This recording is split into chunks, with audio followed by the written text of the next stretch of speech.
Hi. In this video we'll look at how to solve a radical equation like this. The square root of 5x plus 34 minus 4 equals x, when there's one radical in the equation. You look here and you notice we have just this one radical, this one square root in it. Remember, you use slightly different techniques when you have two radicals in an equation, so if you want to see an example of that, check out the other videos here on this site. First off, to do this, we're going to recognize the fact that squaring something gets rid of the square root, which is fabulous because we want this x outside of the square root so we can solve for it. What we do not want to do, though, is go ahead and square this whole side now. If we square both sides now, we're going to end up having to write this, the 5x plus 34 minus 4, this side, as two separate factors and FOIL it, which is going to become an absolute mess. So before we try to square anything, we want to get this radical as alone as possible, which means we got to move the minus 4. In order to move something, since I'm not allowed to just erase it or change it, I'm going to go ahead and add it to the other side so that it's just not on the same side as my radical. Rewriting this, I'm going to end up with still 5x plus 34 inside the square root. So the square root of 5x plus 34 now equal to x plus 4. Since the radical is alone on its side, we're going to go ahead and now square both sides of this equation. We're still going to have to FOIL, but at least we're not FOILing with the side that has the radical on it. So we will go ahead. We can't just square one side, we're going to have to go ahead and square both of them. Now this square root here and this square are conveniently enough just going to simplify away for us and basically cancel out, which means this left-hand side of the equation is just going to be what was inside the radical, 5x plus 34. So you notice my x is outside the square root, which is exactly where I want it. Now over here, I've got the quantity x plus 4 squared. It's very important to remember that this is not just x squared plus 4 squared. You need to write this out as two separate factors, x plus 4 and x plus 4. So x plus 4 times x plus 4. And we need to FOIL it in order to see what we really have. Since I'm at the bottom of the screen here, let me go ahead and move this up so we have more room to work.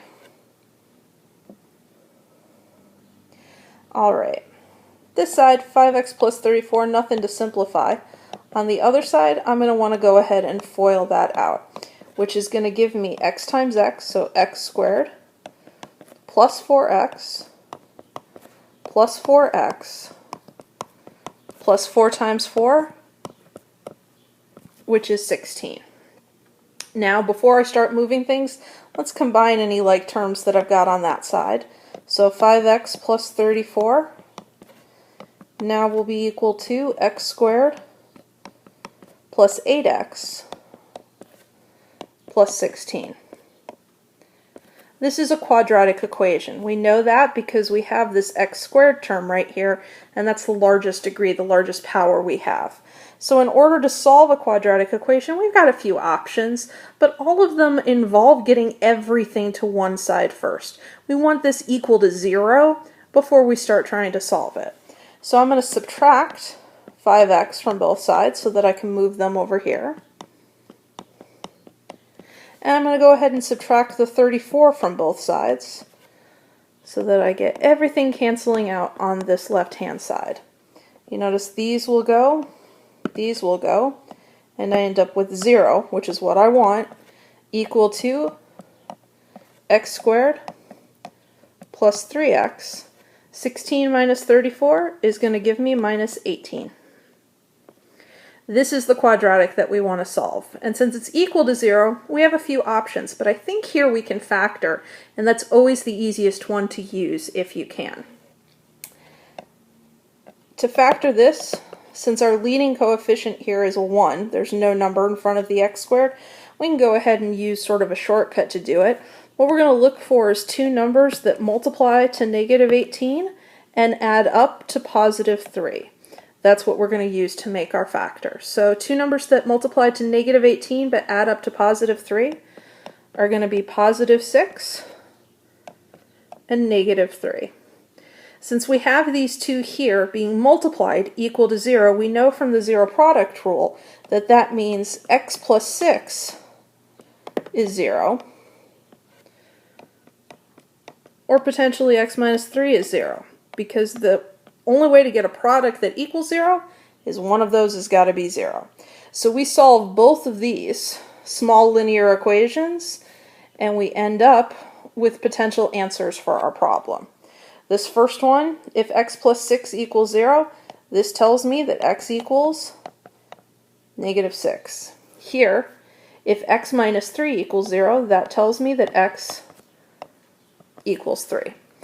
Now, if this was just a quadratic equation, meaning that the original problem was just this quadratic here, you can stop and take those two as your answers. But if you recall, our original problem way back here is actually this radical equation. And before we can say what our answers are, we absolutely need to check them to see if both of them are valid, because this technique that we use potentially gives us answers that don't work, that aren't valid. So we got to check both of them in the original problem before we go ahead and actually say what our answers are. So remember, our original problem was the square root of 5x plus 34 minus 4 equals x. That's what we're going to plug both of our solutions into and see what we get. Let's start with -6. So we're going to have 5 times -6 plus 34. That's inside a square root. So let me put my radical there. This amount minus 4. And I want to see if that equals -6. Well, let's start simplifying here. 5 times -6 is -30. -30 plus 34 is going to give me the amount 4. So this becomes the square root of 4 minus 4. Square root of 4 is 2, so I get 2 minus 4, which equals -2. So you notice we were looking for this to equal -6. Instead, we got -2. This tells me that -6 is not a valid answer for this equation. So though it's one of the solutions we got, it actually doesn't work. So it is not part of our answer set. So we want to basically go ahead and ignore it. Now, let's try our other number. See if I can get some room here. See if I can delete this part. Oh, it's not going to let me delete it, so we'll just try to save some room by moving over to the side a little bit. Here. Let me move this over. Now we're going to go ahead and try 3, see if we can get that to work. So we're going to take 5 times 3 plus 34. That's inside our square root. From here, we're going to subtract 4 and see if that equals +3. If it does, then we know 3 is a solution. So all I did was take the 3 that we got as an answer and plug it in where I saw x in my original equation. So let's start simplifying and see what we get. 5 times 3 is 15. 15 plus 34 is 49. So I end up here with the square root of 49 minus 4. 49, thankfully, is a perfect square. The square root of 49 is 7. So this side simplifies to give me 7 minus 4. And 7 minus 4 equals 3. So unlike the first one we tried, you notice this actually gives me the number I was looking for. It equals 3. So though -6 was not a solution, 3 is.